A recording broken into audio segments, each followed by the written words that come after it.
God is good all the time. Welcome, friends, to 3 Minutes with Father Al. Last weekend, we heard about Peter's big kairos moment. God intervened, he knocked down the walls of space and time, and he exclaimed, "You are the Christ, the Son of the living God."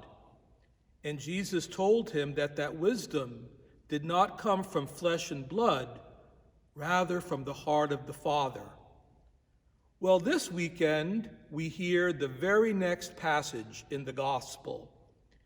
Jesus is telling his disciples about the reality, the necessity even, of salvific suffering, and he predicts his death on the cross. And Peter's moment of kairos absolutely deflates. And he says, "That will never happen to you. God forbid you would have such a fate." And Jesus gets quite upset with Peter, and he says, "Get behind me, Satan.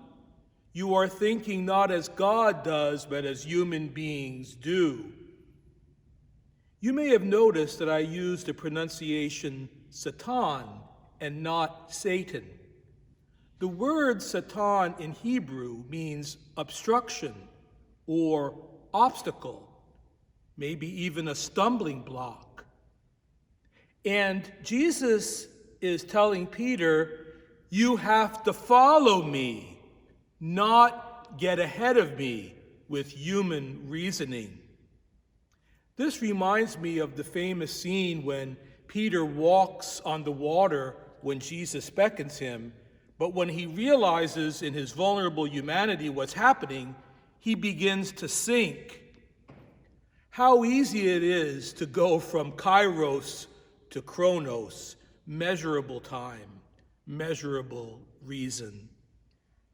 The Greek word for conversion is metanoia, beyond reason. The great Dominican saint and doctor of the Church, St. Catherine of Siena, describes the Trinity as crazy with love, inebriated by love. And another doctor of the Church, Teresa of Avila, says, prayer begins when love overwhelms reason. And so, friends, we await that moment of second conversion, when love operates in us in such a way that it inundates every nook and cranny of our being.